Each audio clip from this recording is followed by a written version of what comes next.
Donc, la bonne nouvelle, c'est qu'on peut en faire quelque chose de tout ça. On peut transformer tout cela. Donc, on a un processus qu'on va vous proposer en 2 temps. Je vais faire une fois un coaching ici avec quelqu'un, puis Anne-Chantal va en faire un autre. Alors bon, il y a beaucoup de gens qui ont levé la main. On ne va pas pouvoir amener tout le monde sur scène. Mais en même temps, on vous mettra aussi les phrases. D'ailleurs, je ne sais pas si entre-temps... Voilà, donc ça, c'est les 2 manières d'être non désiré, mais c'est exactement ce que je viens de vous décrire. Ça, je crois que ça, c'est OK. Et... Ah, pardon, voir rien. Ah, ben oui, j'ai pas dit effectivement que c'était... Merci de mettre le... Je n'ai pas dit à la technique. Merci. Donc ça, c'est ce que je vous ai décrit. Donc ça, c'est rien de nouveau, mais j'ai juste quelques secondes sur les prendre une photo. Et puis, donc, la suite, c'est ce que je vous ai décrit. Donc, voilà les 4 choses, entre autres. Voilà, c'est déjà une partie que je vous ai dit également. Je laisse juste quelques secondes également. Alors, déjà, on va faire en 2 temps. On va faire un coaching avec quelqu'un qui n'est pas désiré au niveau de la conception. Au moment de la conception, vraiment, il n'y a pas de désir d'enfant, ce qui était le cas d'Anne-Chantal, par exemple. Moi, c'est au niveau du sexe, elle, c'est au niveau de la conception. Puis après, on fera un 2e coaching au niveau du sexe, pour vraiment différencier. Une partie, c'est la même chose, une partie, c'est légèrement différent. Voilà. Quand on a les 2, ben, voilà, c'est pas plus grave que ça, je tiens à le dire. Tu as une chance de t'en sortir, moyennant encore au moins 3 stages avec nous. Voilà, alors, est-ce qu'il y a une personne qui veut bien me rejoindre au niveau de la conception? Qui c'est qui est prêt à faire... Voilà, merci. Ok, oui. Alors, on va prendre un micro aussi. Et là, on aura probablement besoin... Alors, si une maman elle est déjà sur scène, si un papa, on en aura à devenir. Voilà, merci. Noémie, voilà. Est-ce que le micro rouge, si jamais... Oui, merci. Alors, Noémie, dis-moi juste quelles sont les circonstances, alors? Alors, moi, je n'ai pas été désirée du côté de mon père. Donc, ton père ne désirait pas d'enfant à ce moment-là? Voilà. D'accord. Ta maman avait des désirs d'enfant, mais pas ton père, c'est ça? Oui, elle m'a toujours dit qu'elle voulait des enfants, mais sans papa. Ah, ta maman voulait des enfants sans papa, d'accord, ok, bon, c'est un peu compliqué. Aujourd'hui, avec la technique, on arrive un peu, mais ok. Et tu te retrouves dans les comportements que j'ai décrits? Oui, oui, totalement. D'accord, ok. D'accord. Donc, et pour ton père, tu sais comment il a vécu ça? Non, j'ai pas de lien avec lui. D'accord, ok. Ouais. Tu as eu des liens à un moment? Tu as cherché à avoir des liens et tout, puis ça marchait pas? J'ai cherché, ça n'a pas fonctionné, j'ai laissé D'accord, tomber. ok. D'accord. Bon, vous voyez déjà dans le projet de départ, il y a déjà quelque chose qui est quelque part faussé, puisque quelque part c'est un projet de couple au départ. Et quelque part là, c'est un projet d'une maman, ce n'était pas un projet de couple. Je peux bien imaginer que les parents ne sont plus ensemble. Oui. Ouais, ça paraît logique. Ok. Donc, ce qu'on va voir, au fond, c'est important dans des situations comme ça de voir au moment où il y a conception, qu'il y a connaissance, qu'il y a un enfant qui est en route et que un ou les 2 ne désiraient pas d'enfant. Or, pour celui qui ne désirait pas d'enfant, qu'est-ce que ça représente que le fait qu'il y a un enfant en route? Alors, ça peut être soit, oh là là, il y a un problème, j'ai un problème. Ça peut être un problème, ça peut être un souci, ça peut être une charge. Donc, chacun va le vivre différemment. Mais c'est important de trouver les bons mots. Mais en général, on va regarder aussi avec toi, est-ce que tu as horreur d'être un problème pour les autres? Ou pas spécialement? Tu t'en fiches? Non, j'aime pas être le problème. Ok. Donc, tu n'aimes pas créer de problèmes ou avoir des problèmes ou être un problème pour les autres. Donc, tu auras tendance à beaucoup faire toi-même, pas trop demander de soutien. Oui. Oui, bah ouais, c'est très clair. C'est très clair, oui. Voilà. Donc, mais je peux imaginer effectivement que si ton père n'a pas de désir d'enfant, alors je ne sais pas après comment c'est passé, si ta mère a caché la fait derrière son dos, ou c'était tout à fait, tu ne sais pas trop, bien sûr, mais on ne connaît pas toujours l'histoire intime de nos parents, évidemment. Mais s'il n'y a pas de désir d'enfant, au moment où il y a des désir d'enfant, on dit, là, lui, il a un problème, déjà peut-être un problème vis-à-vis de l'autre, et puis un problème, je vais faire quoi? Ce n'était pas mon désir, je vais me retrouver papa, ce n'était pas mon désir. Ok? Donc, après, je l'ai bien senti, parce que mon père était jaloux, du coup, de moi. Oui, parce que tu avais un lien fort avec ta maman. Ben oui, forcément. C'était l'enfant de ta maman, quelque part. Ben oui. Donc, il y avait une question de place qui s'est jouée également pour lui. Ok. Donc, là, je vais plutôt demander à un homme, s'il veut bien un homme qui veut bien venir sur scène pour représenter le papa. Il n'y aura rien à faire, juste à être là comme papa. Oui, si tu veux bien venir. Et financièrement, il a assuré, ton père? Non. Non, il n'a pas assuré, ok. Et puis, est-ce que pour toi, être une charge financière comme ça, c'est problématique aussi? Ben, des fois, je ne veux surtout pas être une charge financière pour un autre, que ce soit un compagnon de vie Ah ou oui, d'autres. oui, oui. Ouais. Ah oui, d'accord, ok. Voilà. Voilà. Donc, ton père a eu un problème de charge financière qu'il n'a pas assumé et quelque part, il a eu un problème que tu n'as pas assumé. Voilà. Donc, on voit que ce que son père a vécu, quelque part, ça vient se reporter chez toi. Alors, voilà, représentant du papa. Alors, on va l'appeler papa, même si tu n'as plus de contact avec lui, c'est OK? Non, j'ai du mal. Oui, j'ai du mal. Mais on est d'accord que c'est quand même ton père. Ouais. Voilà. Mais voilà, c'est ça comment. Et bien évidemment, c'est important. Il y a deux choses qui sont vraiment importantes. La première, c'est que on peut ne pas être d'accord avec le comportement d'un père ou d'une mère, évidemment, parce que ça n'a pas été joyeux d'être coupé de relations ou de ce qu'il a fait. Et ça, nous portons ce genre de choses. On peut ne pas être d'accord. Mais d'accord ou pas d'accord, qu'on le veuille ou non, c'est notre père. Pas qui est aux cieux, hein, c'est notre père. Et la deuxième chose, c'est que, qu'on le veuille ou non, génétiquement aussi, nous le portons en nous et son histoire. Et je dis c'est important parce que chaque fois qu'on rejette un père ou une mère, c'est nous que nous rejetons avec. On ne pourra jamais, jamais être en paix, en unité, intérieurement, tant qu'on rejette un de nos parents.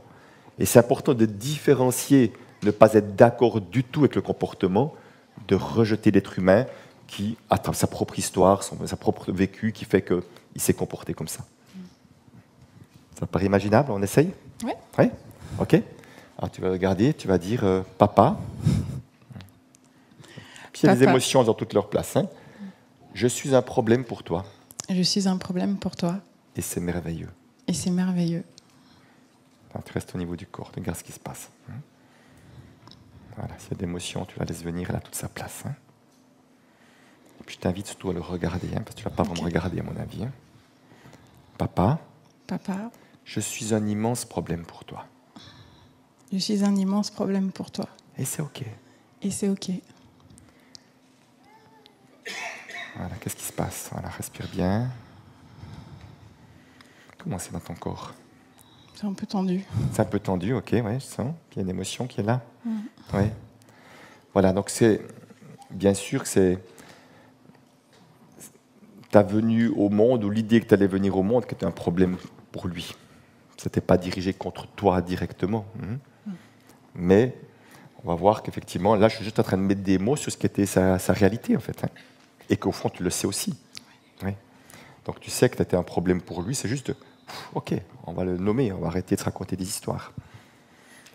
On va la dire une fois, et tu le regardes bien dans les yeux, même s'il y a une partie de toi qui n'a pas envie.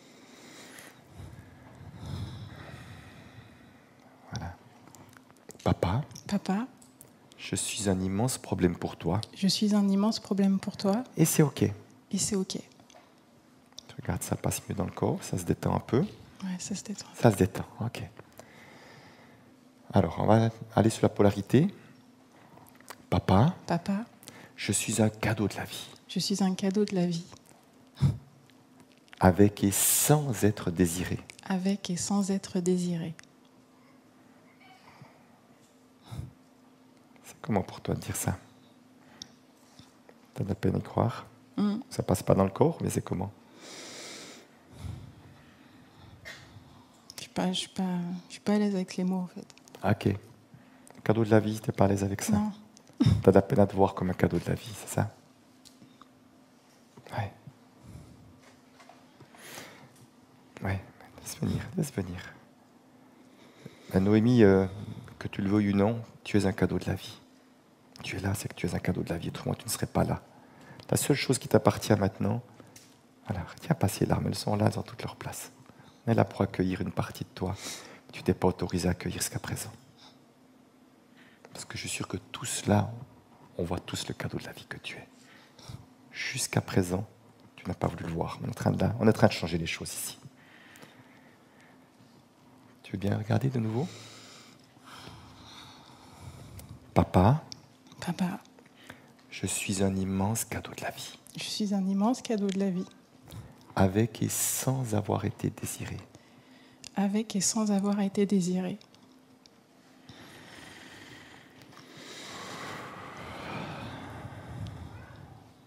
C'est dur. Ouais, pour l'instant. On va essayer une deuxième version. Et pour ça, je vais t'inviter vraiment à te relier à ton cœur. Alors, vraiment bien pouvoir parler le plus possible à partir de ton cœur. Et tu vas dire, papa, Papa, je suis un être d'amour, je suis un être d'amour, même en étant un problème pour toi. même en étant un problème pour toi. Je suis un être d'amour. Je suis un être d'amour. Voilà, accueille, accueille, accueille. Prends le temps, puis tu me dis comment c'est dans ton corps. Ça coince encore un peu. Ça coince, à quel endroit ça coince? Je sais pas, toute cette partie. Quelque chose qui est par là. Ok. Alors, encore une fois. Papa, Papa, je suis un être d'amour, je suis un être d'amour, même en étant un problème pour toi, même en étant un problème pour toi, même sans contact avec toi. même sans contact avec toi.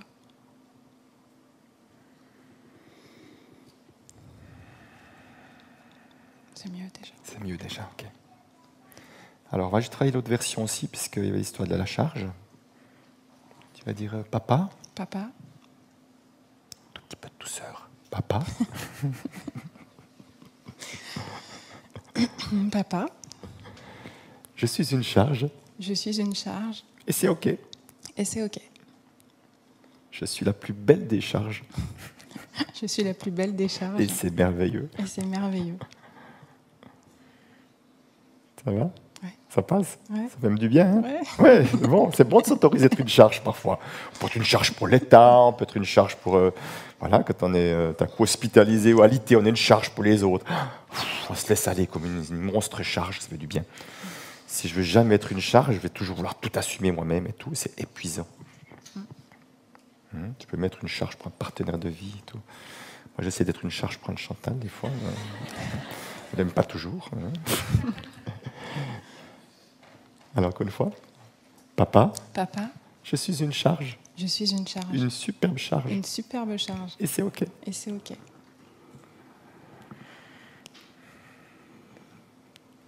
Puis papa, Papa, je suis un cadeau de la vie, je suis un cadeau de la vie, même en étant une charge pour toi. même en étant une charge pour toi. Ça passe mieux? Ouais. Ouais, voilà, on voit que c'est un bon mot, hein, celui-ci. Hein. Ouais, regardez le sourire qu'elle a, vraiment le sourire qu'elle est magnifique. Comment c'est dans ton corps? Ça s'est détendu ou bien? Ouais, ça se détend. Ouais. Ça se détend? Ok. On va regarder une fois juste l'autre version. Papa, je suis un cadeau de la vie, Papa, je suis un cadeau de la vie, même en étant un problème pour toi. même en étant un problème pour toi. Ouais, elle te regarde plus longtemps, elle est là-dessus. Voilà, c'est ça, tout à fait. Merci Noémie. Bravo. Merci. Voilà, je vous présente un magnifique cadeau de la vie, Noémie.